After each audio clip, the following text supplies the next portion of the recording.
Okay, welcome everybody to the DRO seminar. It's a great pleasure to introduce today's speaker, Kevin Talbot, who of course doesn't need any introduction, but here we go. Kevin is a neurologist, of course, and a head of the department of the University of Oxford NDCM Neurosciences. And his work focuses on motor neuron disease, and today he will present on his work on modeling drug discovery for ALS. Kevin, the floor is yours. Thanks very much, Cornelia. Hi, everybody, and it's great to have the opportunity to talk to this audience. On this slide, in the bottom left-hand corner, there are some motion neurons in culture, and in the right-hand corner is a stained glass window that was given to me by the Motion Neuron Disease Association when I finished as 6 years of the program committee chair for the International ALS Symposium. I think, as you can see, it faithfully recapitulates the microenvironment of motion neurons very nicely with microglia, etc. So I'm going to show you a video, which I think is the best way to set the scene for what we're going to talk about.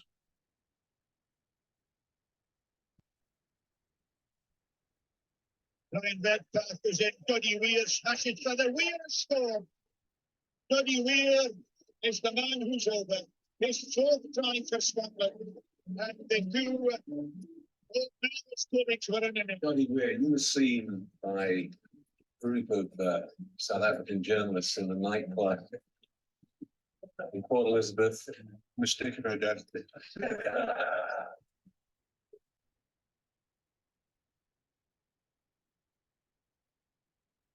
And Duddy Weir, one of Scottish rugby's favourite sons, and we will leave it to the Murrayfield crowd to bring him out into its very, very warm embrace.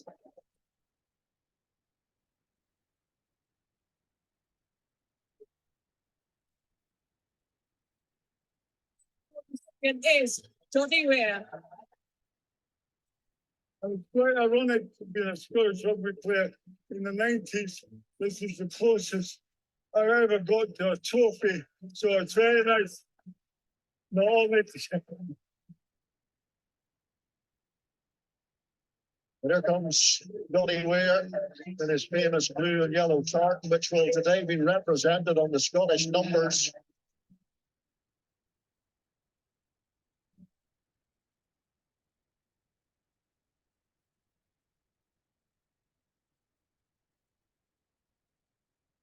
The other thing that rugby and sport has taught me is to enjoy oneself. Enjoy the day because you don't know what happens tomorrow. Thank you very much. Thank you very much for the lovely support. Have a good night and a good Christmas. So Duddy Weir was in the prime of life at the age of 46, and in mid-2016 developed weakness of his right hand, which very rapidly progressed to involve both upper limbs within the first year or so. He developed slurred speech then in the second year, and by year 3 to 4 had lost the ability to walk. And he died last November after a disease that lasted for 6 years. And the question really is, how does a fit, a healthy person go from that to that? And it's a distressing image, but it's also the subject of an incredibly fascinating problem, which is how a complex a network in the nervous system really loses its integrity in the middle to late life. And it's kept me interested for the last 27 years. But actually, Duddy Weir was a bit atypical because although 70% of people do develop problems in the upper limb as their initial symptom, and 30% in the muscles of speech and swallowing, his illness was slower than average. So this is a malignantly progressive neurological disease where the survival on average is about 22 months from diagnosis, or about 30 months from the first symptom. And although it appears to be relatively rare, if you look at population incidence, only about 2 per 100,000 people per year in any population will develop it, the lifetime risk is 1 in 400. So it's not quite as uncommon as people think. It's also not just restricted to one cell type, which is why I don't like the term motion neuron disease and use the term ALS. It's a multi-system neurological disease, at least 50% have some kind of detectable cognitive impairment, and about 5 to 10% of people have really overt frontotemporal dementia. So this is really a perfectly appropriate topic for a dementia seminar. Here are some other people who you may recognize who died of motor neuron disease, including our colleague Sir Colin Blakemore last year. Okay, so there are some big problems to solve here, because if this is some very recent data from colleagues in Ireland who have a national register, and they've compared 3 cohorts going back now 25 years. And you can see on the left that the survival has not altered 1 iota in 25 years. In fact, they are making the claim that the survival may have actually got worse. I suspect that's an artifact of ascertainment, and they're ascertaining more severely affected people. But nothing that we've done in the last 25 years has fundamentally altered the natural history of ALS, and that is a matter of some concern. On the right is an indication that because of demographic changes with an aging population, that in that older age group, over a 25-year period, there has been a slight increase in cases. Diagnostic delay has not changed at all. This is simply a way of comparing those 3 periods of time, and diagnostic delay has remained resolutely around about 10 to 12 months. So that's regardless of improvements in healthcare. It doesn't really alter whether you're in the US or Switzerland, where you've had access to, highly sophisticated, easy access private healthcare. The diagnostic delay is in the nature of the disease, and is very difficult to shift. The drugs that we have that seem to have any effect have very minimal effect. So they may prolong the disease by a few months, maybe in some people, maybe in all people, but the patients who take these drugs don't know anything's happening. Their natural history does not appear very different to us in the clinic. Okay, so there are 2 broad ways in which you can approach this problem. You can say, well, this is a complex network, highly evolved. I mean, look at these cross-species comparisons. Humans, even in the last 6 million years between human and chimpanzee common ancestor, we've acquired 30% more corticospinal tract fibers. And a lot of those appear to be monosynaptic connections, probably for hand function. Is that why we are vulnerable to this disease? This network has acquired a set of vulnerabilities along with its major advantages. And I think in favor of that is that neurodegeneration in general should be seen as a compartmentalized kind of problem in essence, meaning that, of course, an end-stage Alzheimer's brain has pathology in a very widespread distribution. You can find pathology in the brains of people with ALS that doesn't necessarily always restrict itself to the motor system, particularly in those obviously with cognitive impairment. But these are diseases which appear to have a predilection for sub-networks in the brain subserving particular functions. And in this case, it is voluntary motor function, which is really the key. The alternative way of looking at this is to say, well, this is a cellular process. And if you want to find drugs that are going to make a difference, you have to understand what's going on in the cells. So this beautiful pyramidal cell drawn by Cajal 120 years ago is a beguiling image, but the importance of it is that it shows you that these cells are highly polarized, meaning that the business end, the synapse, is very far away from the cell body. They're immensely long, and 99% of the cell volume is in the process, not in the cell body. So they must have specialized transport mechanisms. We know that they're post-mitotic, they undergo developmental apoptosis, and they have a set of vulnerabilities to processes that require bioenergetic equilibrium, such as rapid firing.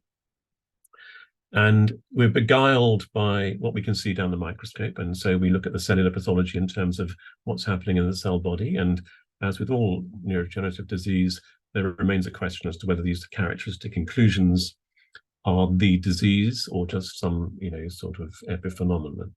But it tells you here in ALS that although TDP43 pathology in the middle there occurs in a very high proportion of patients, there are other pathologies that look pretty indistinguishable to us in the clinic. So there's heterogeneity. So this is a classic neurodegenerative disease. It's got progressive loss of CNS structure and function. It increases with age. It has characteristic neuropathology, and there is a proportion of cases who have genetically determined disease in a simple sense. So that's our way in, and here is a family that we saw with SOD1 mutation some years ago, and it demonstrates all of the kind of characteristics. It's autosomal dominant.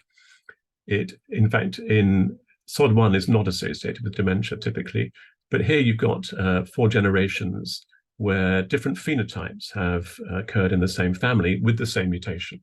So some people here have got typical ALS, like the patient I saw down here, who died within a couple of years. This creeping paralysis phenotype at the top is a slowly progressive, ascending, length-dependent type of process that can also occur. There are people here with bulbar onset, respiratory onset. There is loss of penetrance here. So there's an obligate carrier who didn't get the disease. So that's a characteristic feature of this kind of mutation. But the point is, it's again, highly heterogeneous, that clinically, despite the one mutation.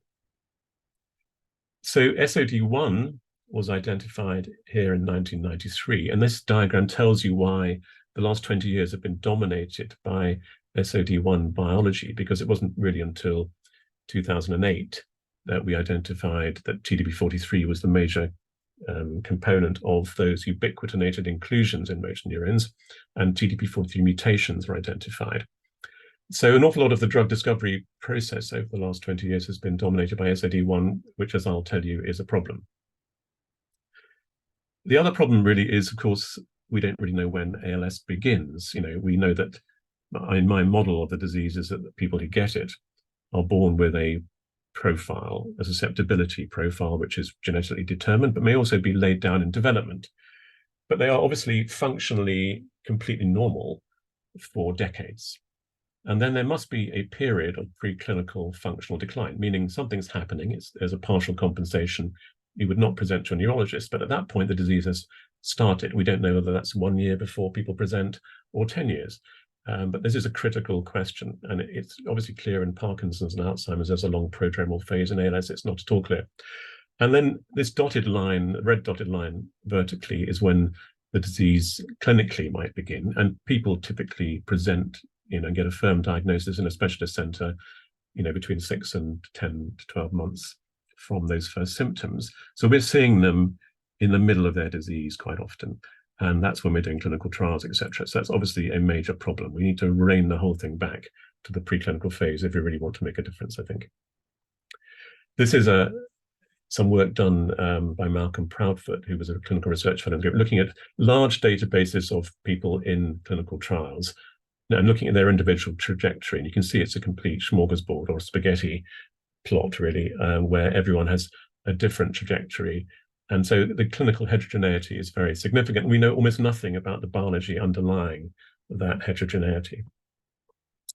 So in Oxford, then, what we've got really is an attempt to try and accelerate therapeutic discovery by focusing our basic discovery work on the very large cohorts we've collected over the last 20 years, which are a very rich source of biomarker discovery and an attempt to try and unpick this clinical variation, because in that is likely to be some biology that might tell us what might work. So this is Alex Thompson.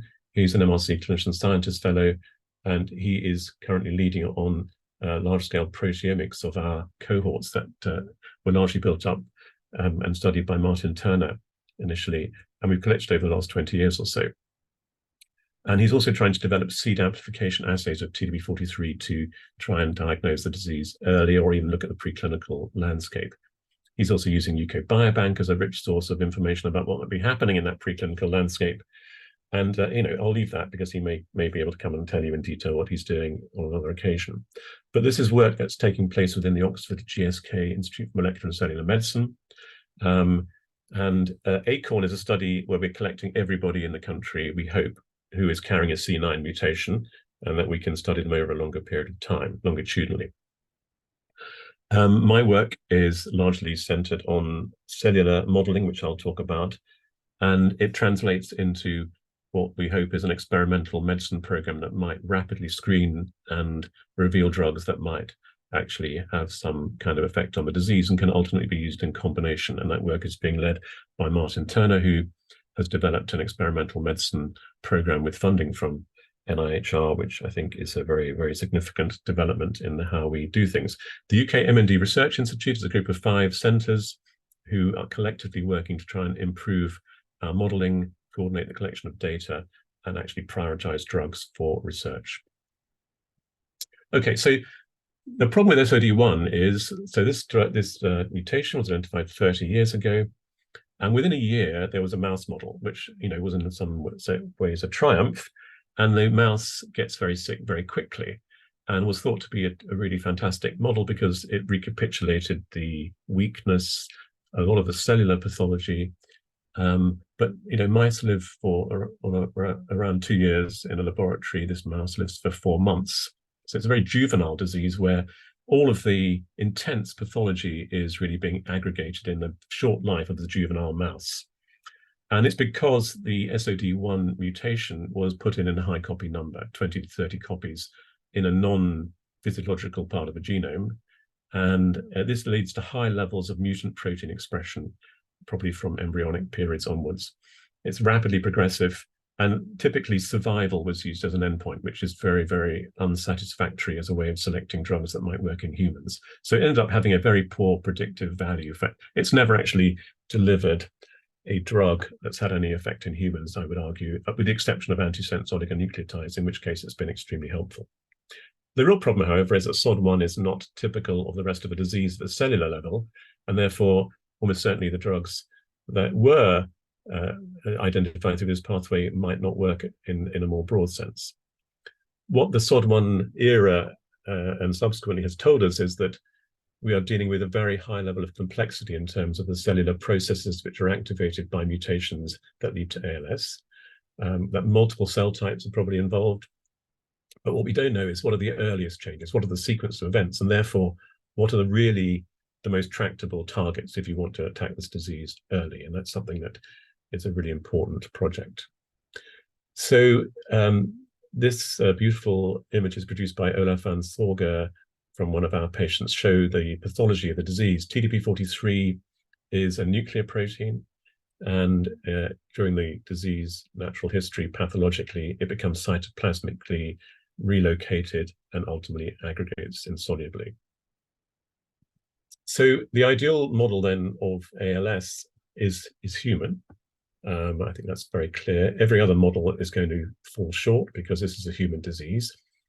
But if we bear that in mind, and that every model can only have a restricted aspect of the disease, we want to have models that really reflect the human genetic architectures, therefore don't overexpress or ectopically express the protein to force a phenotype. I think that is loading things in the wrong direction, and I think we need more physiological kind of models.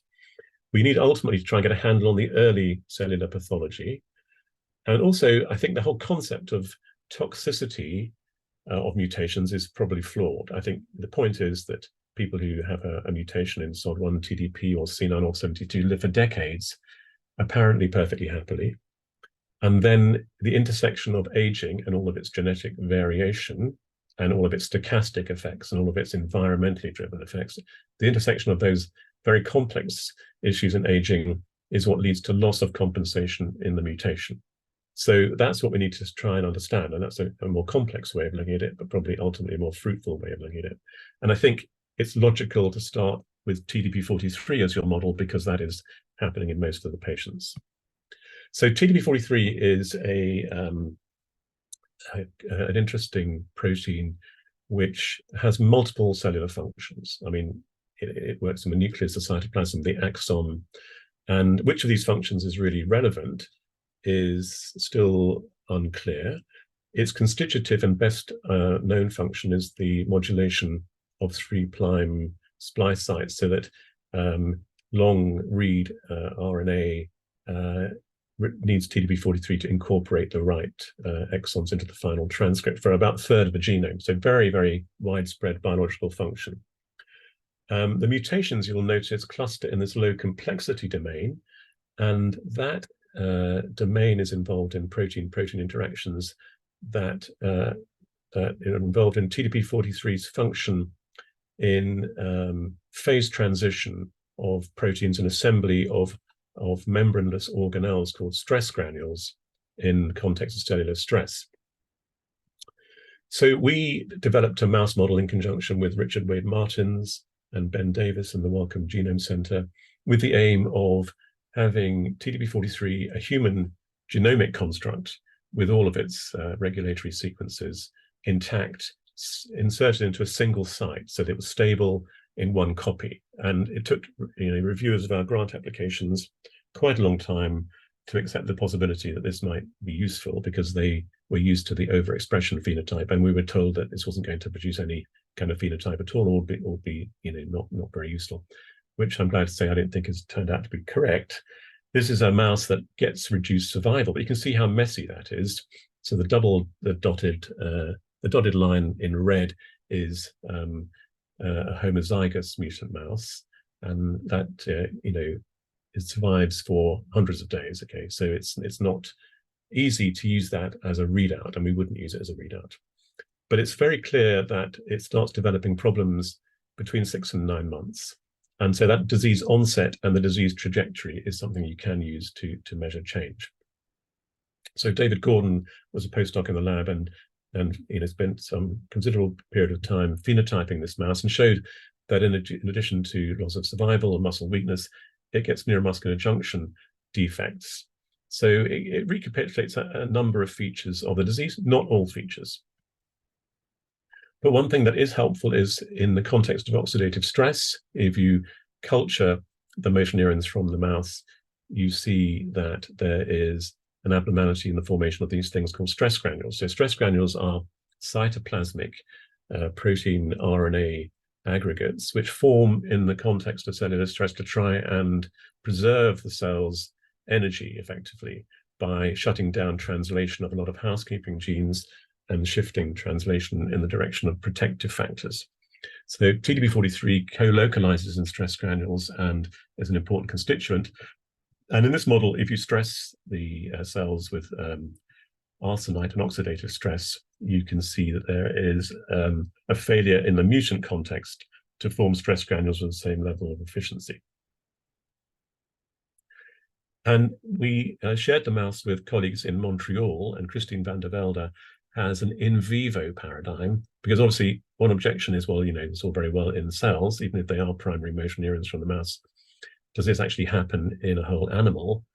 And she remarkably, the first demonstration of stress granule assembly and impairment in a live animal. So she subjects them under anesthetic to a heat shock, and then is able to look at the spinal cord. And she showed that not only does in vivo this mouse show mislocalization of TDP43, which is very important because we'd struggle to show that actually in cell culture, but that stress granule assembly is impaired in the in vivo context. So this shows that this is actually happening in the whole animal. And in conjunction with Peter Oliver and Kay Davis, who had previously shown that a gene called OXR1 was involved in oxidative stress and could generate neurodegenerative phenotypes. If you overexpress OXR1, as they did with that by crossing it with our mouse, it is protective. And it also leads to a maintenance of neuromuscular junction integrity. So this indicates that protecting the mouse from oxidative stress may be a therapeutic angle. And we used, so the mouse has a tag on the gene. We were able, therefore, to culture embryonic stem cell derived motor neurons, the ones that we use to make the mouse. You can generate millions of motor neurons from those cells, and then you can use the tag to pull down the interactome of TDP43 compared with the wild type. And if you do that, you can see that under conditions of oxidative stress, the pathways which fail to activate appropriately are to do with the oxidative stress response, stress granule formation, and endosomal extracellular transport. So that seems to result in a failure of exosome secretion in these cells. So it links the energy failure with stress response with vesicular transport and secretion. And this is another interesting in vivo experiment done by GP Schiavo at UCL. They took our mice and they were able to, again, with anesthetized live mice, used fiber optic tracking in whole live axons to show that endosomal transport is impaired. So this up here is our mouse at 3 months. So this is before there's any motor phenotype to observe.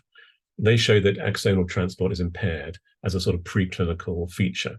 So the in vitro evidence points towards oxidative stress impairment, and this in vivo evidence suggests that this may be leading to axonal transport dysfunction.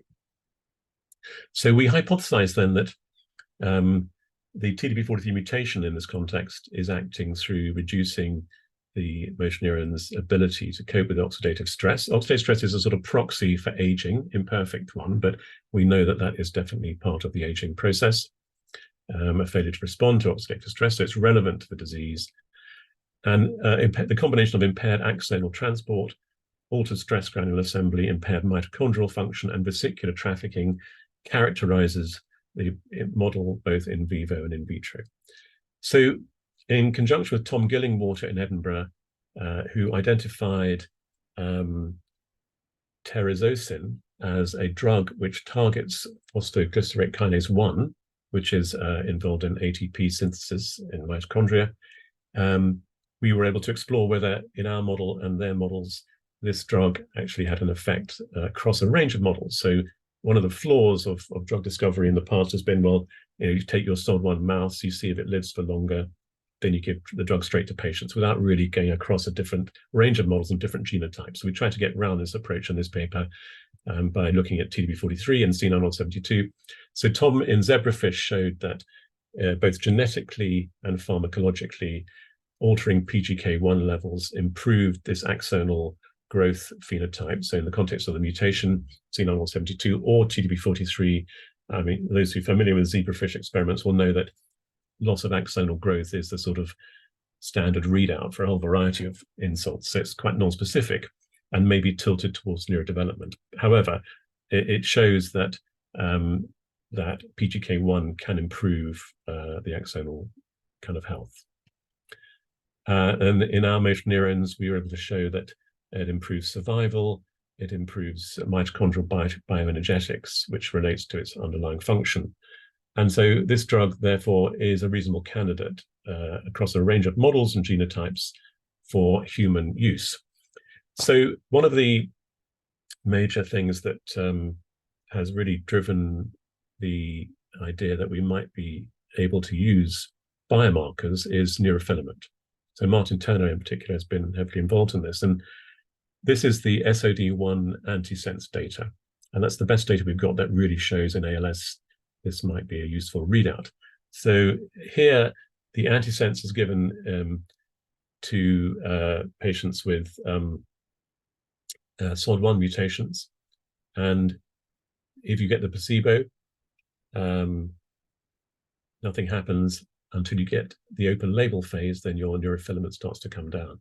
But those people given the active substance, it came down in the first 6 months, suggesting that neurofilament might be a good marker before you get any, I mean, so that any motor benefit is tended to be only statistically significant around a year. So this suggests that neurofilaments might give you an early signal that your drug might be engaging with the disease process. So we launched something called the terezosin repurposing study in ALS Trust, which we're now halfway through and is funded by the My Name's Doddy Foundation.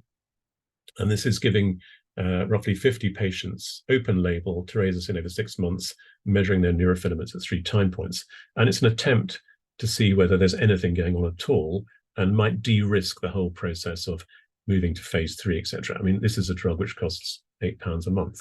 It's not going to make anybody any money, but it might do something. And so the whole concept of repurposing is very important. So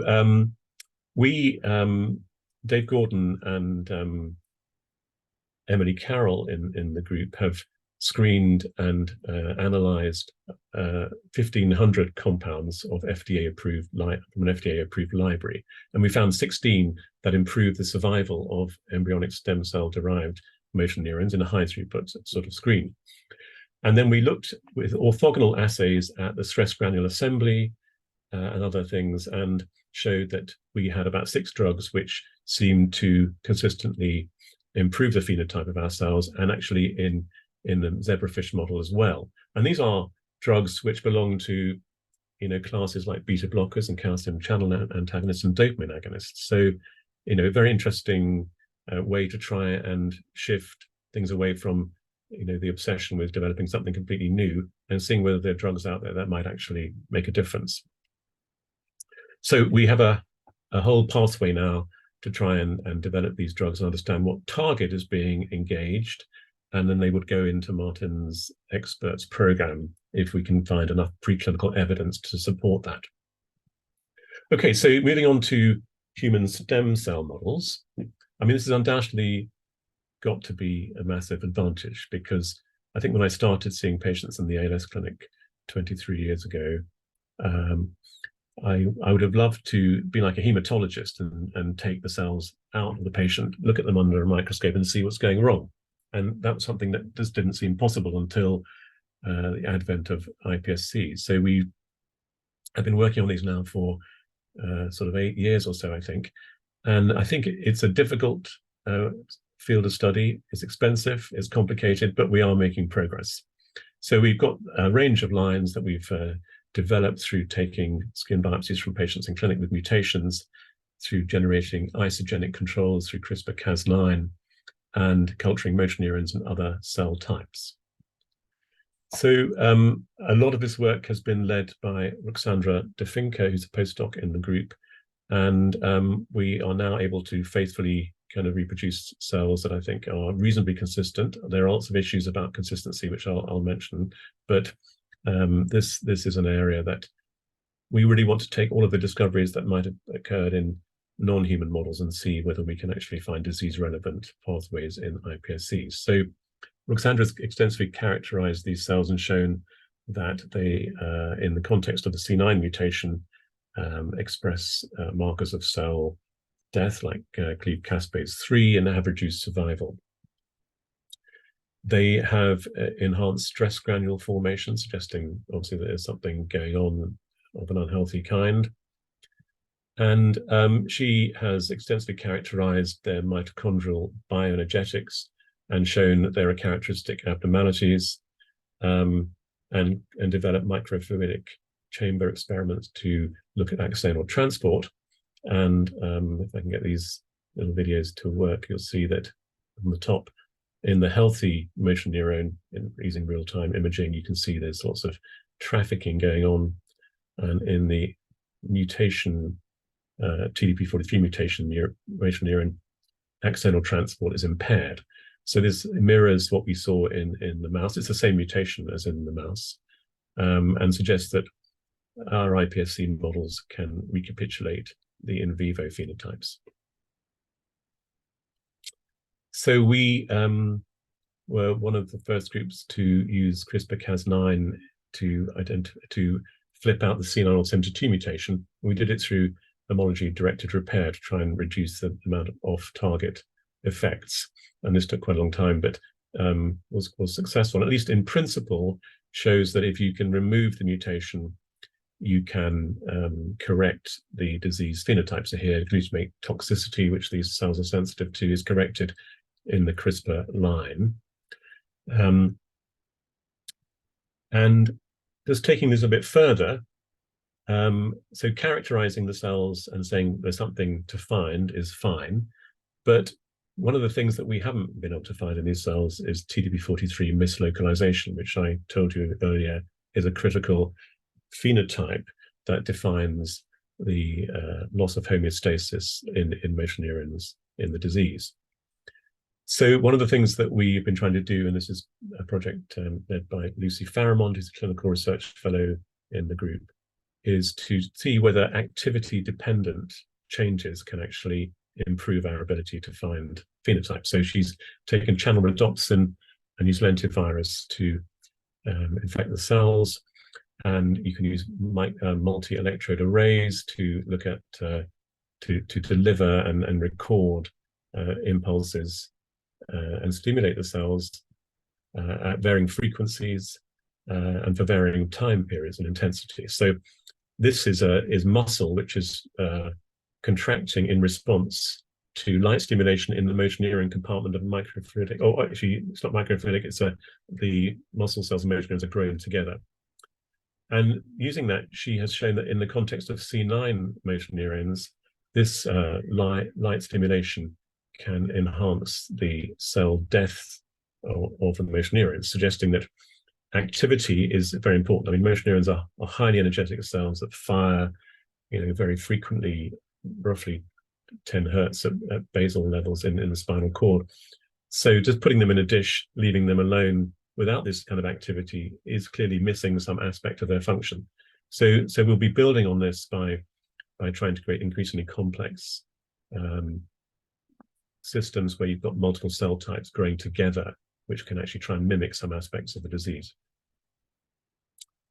Björn Varsen in the group who did his DPhil with us and is now a postdoc has developed microglia co-culture. So Sally Cowley's lab is obviously well known for this, and we work closely with Sally to develop motor neuron microglia co-culture, which Björn has extensively characterized.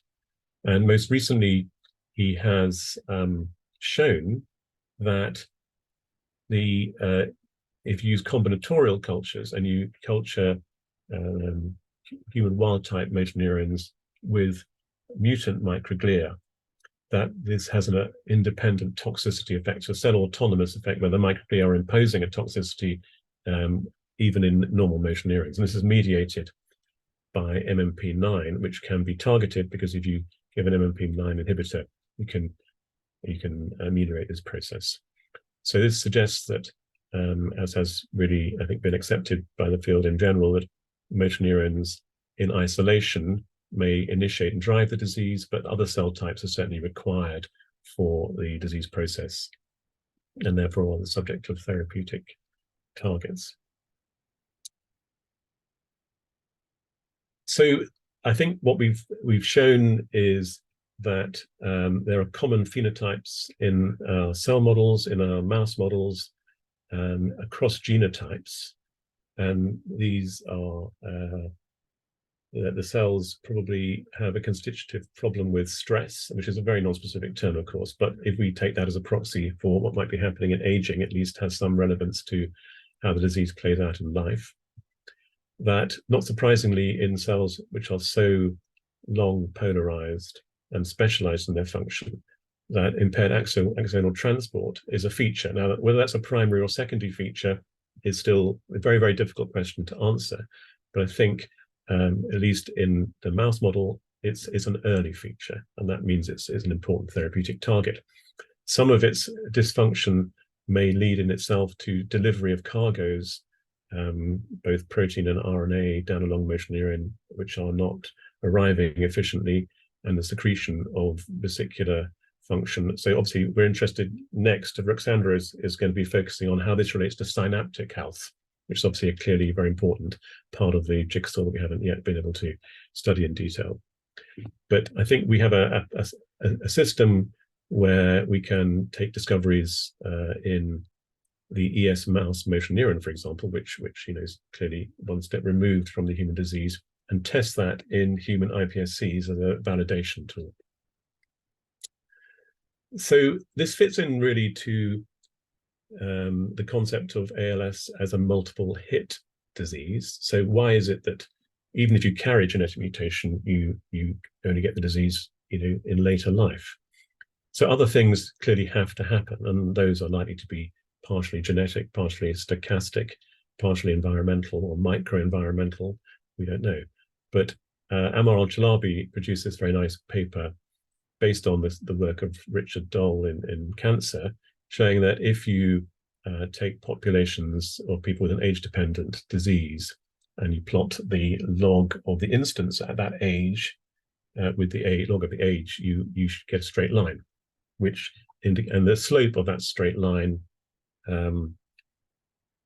indicates the number of steps in general terms that are required to transform into the disease state. And Amar calculated this was about 6 steps. And that, may be too simplistic, but interesting, if you repeat this experiment in just populations of people carrying a C9 or 72 mutation, the number of steps goes down to about 3. So that strongly suggests that that's how these mutations are really operating. So the nature of amyotrophic lateral sclerosis is that it's, unfortunately, the bad news, which I have to tell patients in clinic, is it's incredibly complicated. You've got some kind of genetic background, which is not the same in every patient. And in fact, there are 90% of patients who we don't understand what it is, but we think it's complex. The nervous system engages with these genetic backgrounds to develop into a complex network, in which it may be seeding its vulnerability. And a somatic mutation, for example, is an attractive hypothesis, for why the disease may have a focal onset. And the aging process and all its complexity is intersecting with this, and that is something that we don't know enough about. But we've got a vulnerable system and a vulnerable network, and there are a proportion of people in the population who carry this vulnerability, and this vulnerability might have arisen through evolutionary processes. And the cell pathology and the multiple cell types involved are the endpoint of all of this background. So, I think the way that this is a bit of a sort of sermonizing here, but you'll forgive me, but, what we have is a lot of people who present what they're doing as some sort of breakthrough magic bullet. This is something that people naturally slip into when they find something interesting.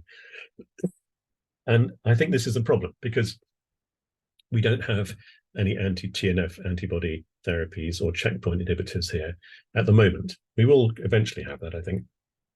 What we have is a possibility that there are multiple drugs that in combination may have an incremental effect on survival. And cancer clearly, has gone through that historical phase, and now there are more blockbuster approaches. But in the context of genetic mutations, we have targeted precision therapy, which for SOD1 at least is showing significant promise. A sort of warning flag is that for C9orf72, 2 different trials have failed through toxicity, which probably means that we need to understand the basic pathophysiology in much more detail before we wade in with antisense. But we have a complex approach. So successful ALS therapy is going to be a mixture of precision medicine if you've got a mutation. That may even be genome editing one day. It's going to be a combination therapy, which will incrementally slow the disease down. But ultimately, the real prize in my mind has to be trying to prevent the disease. And that means understanding in more detail who is at risk, when the disease starts, and how you can use biomarkers to actually identify that early preclinical phase, and therefore use all of the information that we're getting from studying patients and cells and mice, etc., and try and apply those in the preclinical phase as we might do for heart disease to prevent the disease. Okay, so a lot of people, and in fact this doesn't show all the people involved in this work. I've tried to show you that we are trying to cover the sort of narrative arc of translation, and that it clearly includes neuropathology as well, led by Olaf Ansauger. And we have funding from a whole variety of people, as you might imagine. The My Name's Doddy Foundation. Doddy Weir, I started this talk with Doddy Weir. I hadn't mentioned anything about why rugby might or might not be relevant here. But the one thing that is relevant is he raised £10 million during his life, and it was a force of nature. We all got to know him quite well. He was a cage rattler, meaning he used to sit down and harangue us as scientists as to why we weren't making more progress. And I think that was quite a healthy thing to do, actually, although it was a bit frustrating on both sides some of the time. But we have a lot of funding from the M&D Association over the years as well, the MRC and NIHR and LifeArc now. And thank you very much for your attention. Happy to take any questions. Thank you, Kevin. That's a wonderful presentation. So there are questions in the chat already, and I think that Nick has unmuted the people with questions. So shall we start with the question of Nick Wilcox? And that's a question on sensory neurons. Nick, do you want to elucidate that? Thank you, Kevin. It was a brilliant talk. So why are sensory neurons sped? Do they have impaired axonal transport as well? So good question. So Jakob Skaber in our group has been studying this, and there's a paper currently under review. Actually, if you differentiate sensory neurons from IPSCs, they do look pretty much the same as the motor neurons. So in isolation, in that context, they don't look fundamentally different. So the vulnerability is likely to be architectural in part. So sensory neurons have a very different target, a very different architecture. Motor neurons, have different sorts of axonal transport, etc. So I think they're fun, in the context of the whole organism, they are behaving very differently. They have a common element in which they're long, but otherwise they're basically very different. So sensory neurons are not the only cells spared. So I think it just tells you that the length alone is not the only point. There's lots of other things that are required. Oh, thank you. The other thing was, do very sporty people get ALS more commonly or just earlier in life? Well, I mean, this is a whole kind of can of worms, basically. So do people, is there an association between activity, whether it be sport, being a member of special forces or anything else, and ALS? Probably. Actually, the hardcore epidemiology that's been done on this suggests that it's probably real, but it's actually quite a small effect. There's a fantastic study of people who do a long distance race in northern Sweden, skiing race.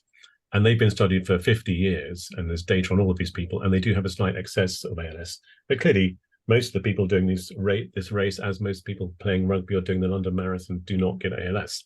So it's maybe a small signal. But whether it is driven by the activity itself or simply a shared genetic profile that says I'm good at sport and activity, and that I got more of these kind of vulnerable penalty variants that lead to ALS risk later on. So I think your question was, do they get it earlier? I think there's no clear evidence that's the case. They seem to get ALS just like anybody else, would be my experience, but the data probably isn't there exactly. Thank you. Can I follow up on the sensory question, Kevin? Yeah. And one of the questions I had, one of the genes, or a couple of genes in glaucoma also overlap with that of AMD. So optineurin is one, Yeah. TBX3. So that always occurred to me. So glaucoma is common, but not that common. It's quite early onset. It's around the age of 65 on average. So there seemed to be some overlap, but could it be that it's not only the architecture of the neuron, but also the more genetic background, because the overlap is limited, but there are these key genes, right? So is then the other genes drive you either to motor neuron disease or towards glaucoma? Could that be an hypothesis? I would be very interested in that idea. Yeah, I don't know. I think I'm off piste here, but glaucoma has been reclassified as a degenerative problem fundamentally, is my understanding. Yeah. So therefore, it has all the same issues about cells that might be post-mitotic and vulnerable to aging and protein mishandling. So optineurin may overlap in that, but I think I should say actually that the truthful answer is that a proportion of people with ALS do have sensory impairment. If you measure it using complex neurophysiology, you can find sensory motor neuron abnormalities in significant number. Some of our patients will complain of it, and they complain of pain, all the rest of it. It's kind of difficult to just dissect an individual to what extent it's due to secondary disability. So sensory neurons are involved probably, but their vulnerability threshold is much higher. Yeah. So that there is a commonality there, I think, definitely. Also on onset. There are other questions. I think we dealt with the first one. So Zoltan, Mona, can you ask your question? So it's about Talbot. Yes, Cornelia, I hope it's coming through. So Kevin, thank you for this fantastic talk. And one of the reasons why I really wanted to get an update about your research is because very recently we have been looking at snare complex conditional knockouts. And we noticed that layer 5 is specifically vulnerable in such situation compared to layer 6 or layer 6B.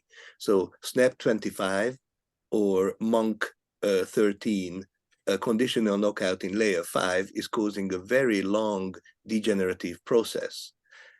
resembling of ALS. But on your slides, I didn't see any reference to snare complex proteins. So do you think there is a chance that these proteins, the lack of these proteins in particular projection neuron subtypes can cause ALS? Well, I wouldn't think it's likely that there's a direct cause, but I do think that, you know, synaptic proteins are very likely to be relevant. I mean, we're very keen to try and study this now because it's the next bit of the jigsaw. You know, if you have an bioenergetically impaired neuron with failure of axonal transport and delivery of cargoes, what's happening at the synapse is really critical. And I don't think that snare proteins have come up in general in our analysis, although they have to be corrected by people who've got more access to the data. It's not been prominent, but I mean, there's plenty for us to look at there, I think, and it's definitely intuitively something that could be involved. Not in a, I mean, I don't think these mutations in these kind of proteins or haploinsufficiency per se is going to cause ALS, but I do think they're highly relevant. Thank you. All right, thanks. Masoud Hussain, can you ask your question? Yeah, Kevin, thanks. Really clear talk. I just wondered about upper versus lower motor neurons. You know, as a clinician, you're wondering about the vulnerability of both of these types of neurons. Yeah. Well, I mean, you know, you'll have heard over the years that there are proponents of the top-down excitotoxicity people who say that it's all a top-down disease. I mean, that's quite fashionable now, and there's certainly evidence using MEG and things that it might be right, or transcranial magnetic stimulation. So, and then there's the dying back camp, you know, who use mouse models to say that it's all. And I don't like either of these ideas, because what I see in clinic is people in whom both dimensions of this pathway are affected at the same time, really.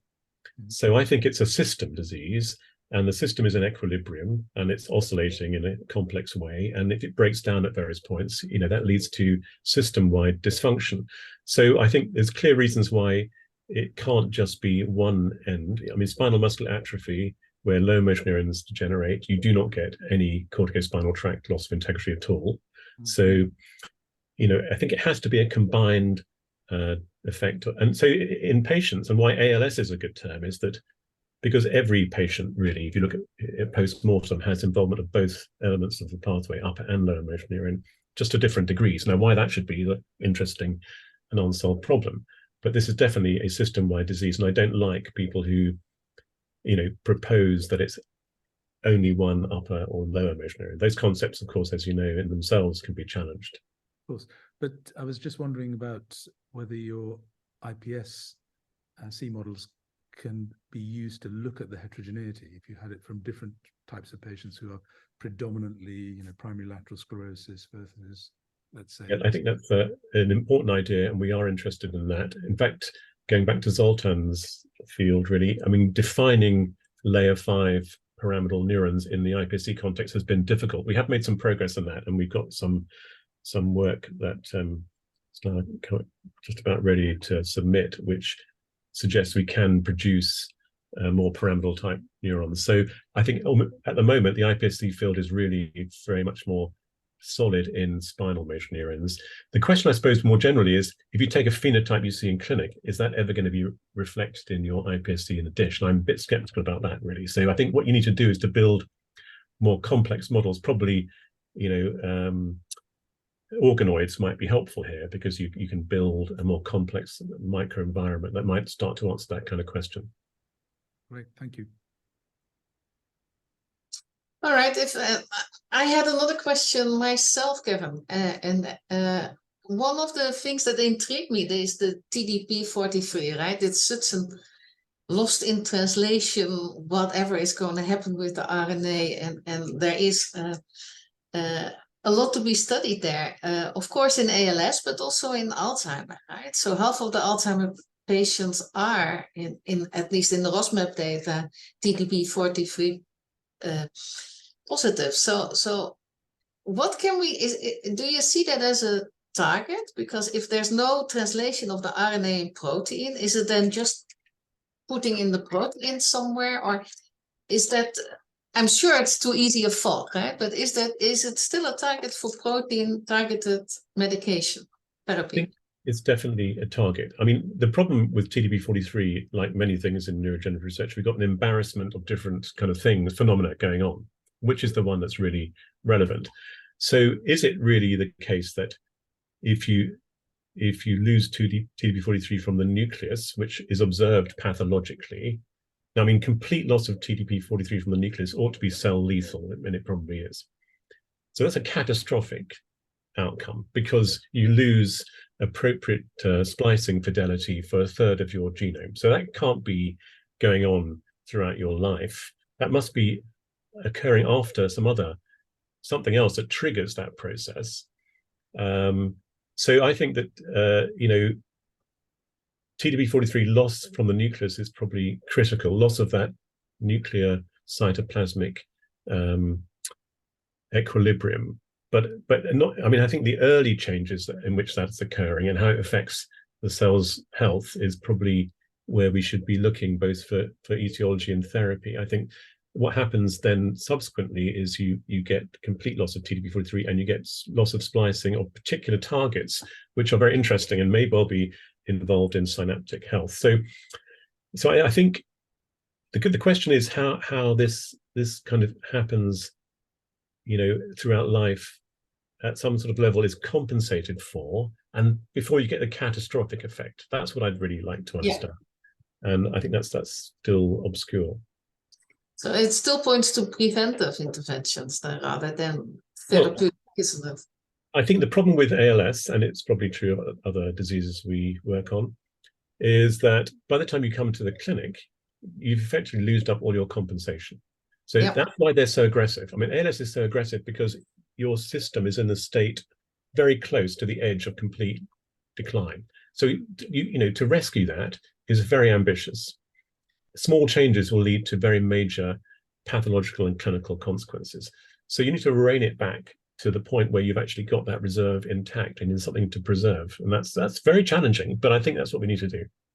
Yeah, definitely. I think that is true for many other diseases, particularly Alzheimer too. You're ending up with a bunch of dead neurons, which are not easy to cure or bring to life. With that, I don't see any more questions. So that leaves me to thank you very much, Kevin. It was a fantastic presentation. Thank you.